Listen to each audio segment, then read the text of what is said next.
नरेंद्र मोदी की हालत तो खराब है। चुनाव आयोग तो मोदी सरकार का एक्सटेंशन है। 100 से ज़्यादा बार नरेंद्र मोदी चुनाव आचार संहिता की धज्जियां उड़ाते हैं। हिंदुत्व की जो ताकत है वो इस समय केवल एक ही फोर्स से डरती है, वो है अम्बेडकरवाद। संविधान बनाम हिंदुत्व का हो गया है। पिछले 10 साल में जो घटनाक्रम हुए हैं, अल्पसंख्यकों पर जिस तरह से हमले हुए हैं, बुलडोजर राज खोल करके जो बोला जा रहा है, हिंदुत्व का जो अटैक है वो कम नहीं हुआ है। 240 सीट आने के बावजूद सावरकर से लेकर के गोलवलकर होते हुए आप चले आइए तो उनकी आक्रामकता में कभी कमी नहीं आई है। उनको नफरत की राजनीति करनी है, हिंसा करनी है। ये चुनाव हारे हैं 400 पार का नारा दे करके, और 79 सीटों पर जिस तरह से धांधली हुई है। जीत संविधान की होगी।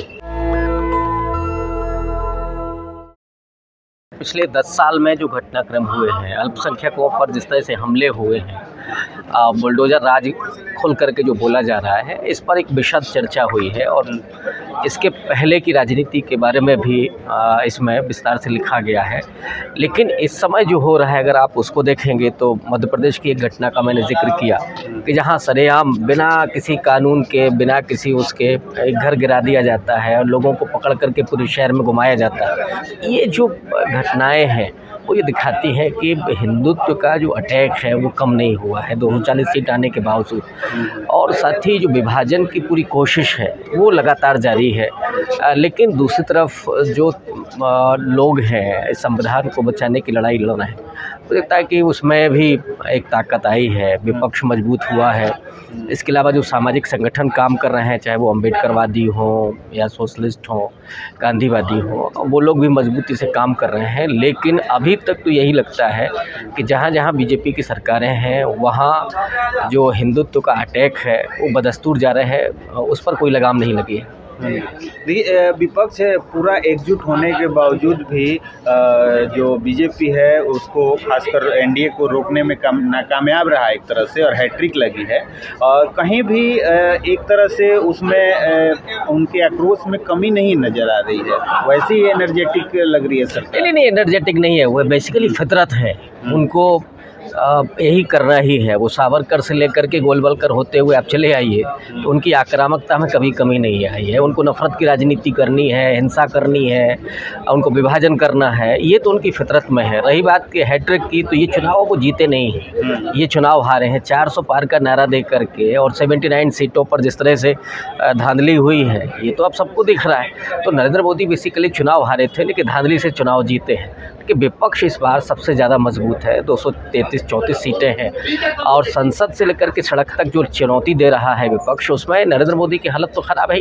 3 फैसले आप लगातार वापस ले रहे हैं। इसके पहले नरेंद्र मोदी के ये सब नहीं हुआ था कि आप फैसले वापस लें। तो ऐसा नहीं है कि इस बार विपक्ष मजबूती के साथ नहीं लड़ रहा है, बल्कि जो सत्ता है वो दिखाने की कोशिश कर रहे हैं कि नहीं हम तो अभी ऐसे ही हैं, और फितरत भी है। लेकिन मुझे लगता है कि अंदर से ये सत्ता भयभीत भी है और कमज़ोर भी हुई है। लेकिन बाहर से वो यही दिखाना चाहते हैं कि हम जैसे थे वैसे ही हैं। लेकिन जो धांधली की बात जहाँ तक कर रहे हैं, चुनाव आयोग बिल्कुल एंटरटेन करने के मूड में नहीं है। विपक्ष किसी भी सवाल को सिरे से खारिज कर दे रहा है। चुनाव आयोग है कहाँ? चुनाव आयोग तो मोदी सरकार का एक्सटेंशन है। 100 से ज़्यादा बार नरेंद्र मोदी चुनाव आचार संहिता की धज्जियां उड़ाते हैं, बार बार मुसलमान मीट, मछली, मंगलसूत्र बोलते हैं। तो उनको क्या परवाह है चुनाव आयोग? तो जो संवैधानिक संस्थाएं हैं वो तो पूरी तरीके से ढह चुकी हैं। ईडी सीबीआई के जरिए चुनाव जीता गया है, कॉर्पोरेट मीडिया के जरिए चुनाव जीता गया है।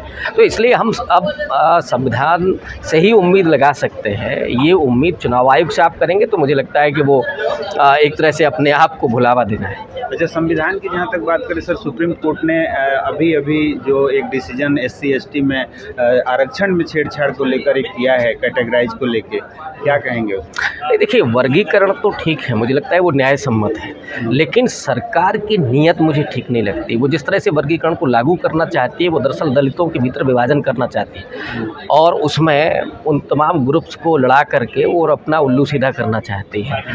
हालांकि मैं समझता हूँ कि जो दलित है खास करके, वो किसी लाभ और हित से नहीं जुड़ा है, वो अम्बेडकरवादी विचारधारा से जुड़ा है। तो ये कितना भी विभाजन करने की कोशिश करेंगे वो टूटेगा नहीं। हाँ, ये ज़रूर है कि थोड़ा सा बदमज़गी ज़रूर हुई है, ख़ास करके जाटा और वाल्मीकि समाज में, लेकिन ये बदमज़गी भी कुछ दिनों के बाद दूर हो जाएगी। ये हिंदुत्व की जो ताकत है वो इस समय केवल एक ही फोर्स से डरती है, वो है अम्बेडकरवाद। और अम्बेडकरवाद जिस तरह से इनके सिर पर चढ़ करके इनको दुरुस्त कर रहा है, आने वाले वक्त में इसके परिणाम आपको सामने दिखाई देंगे कि हो रहा क्या रहा है। भारत में अभी महिलाओं को लेके काफ़ी चर्चा है, महिला सुरक्षा को लेके, और लगातार एक पर एक बलात्कार और जघन्य अपराधों की मतलब एक लड़ी सी लगी हुई है। लेकिन इसके बावजूद एक तबका है जो बांग्लादेश में हिंदुओं की चिंता कर रहा है और वहाँ हिंदुओं की दुर्दशा पे वो चिंतित है। भारत में जो हो रहा है उस पर उनको चिंता नहीं है। नहीं, ये चिंता क्यों करेंगे? ये सावरकर की आइडियोलॉजी को मानने वाले लोग हैं। वो सावरकर जिसने ये शिवाजी का आलोचना किया था ये कह करके कि उसने मुस्लिम औरतों को वापस जाने दिया, ये उससे बाद सावरकर को मानने वाले ये लोग हैं। गोधरा के दंगों में क्या हुआ था? वहाँ महिलाओं ने मुस्लिम महिलाओं के साथ रेप करवाया था। तो ये तो इनकी पुरानी फितरत है। मैं नहीं समझता हूँ कि इनका कोई नैतिक रूप से इनके भीतर कोई परिवर्तन आएगा और ये इनमें सुधार हो जाएगा। ये इसी तरह की फितरत वाले लोग हैं और मुझे नहीं लगता है कि ये कभी बलात्कार पर दुखी हो सकते हैं। इनको स्त्रियों की कोई चिंता नहीं। आरएसएस में बहुत बाद में स्त्री शाखा खुलती है, वहाँ तो राष्ट्रीय स्वयंसेवक संघ है, लेकिन राष्ट्रीय स्वयं सेविका नहीं है, वो केवल सेविका है, वो स्वयं सेविका नहीं है। तो महिलाओं के प्रति इनका यही व्यवहार हमेशा से रहा है, उनके चिंतन में है, उनके विचार में है। इसलिए जो भी दुर्व्यवहार हो रहा है भारत में, उसके प्रति ये कतई संवेदनशील ना है ना हो सकते हैं। लेकिन लाल किला से तो दुखी व्यक्त कर रहे हैं कि देखिए, मोदी जी बहुत अच्छे एक्टर हैं।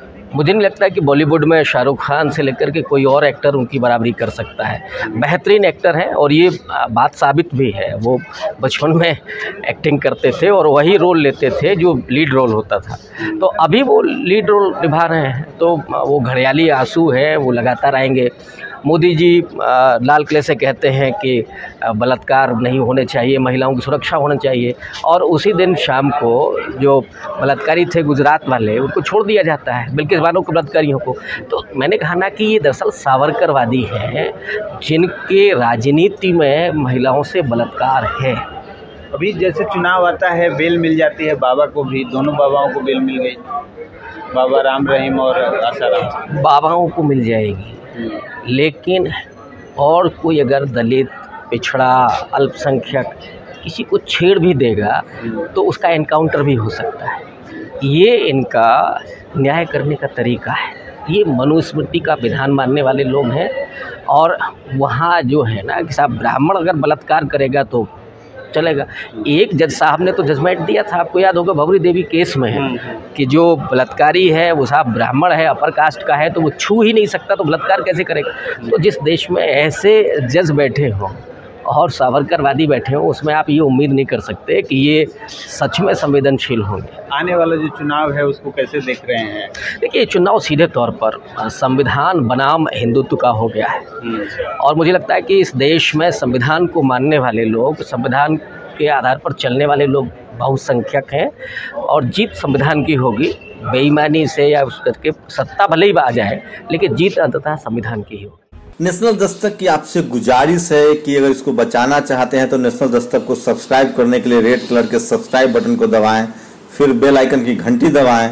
नेशनल दस्तक को बचाने के लिए बहुत जरूरी है कि हर खबर को शेयर करें, लाइक करें, कमेंट जरूर करें।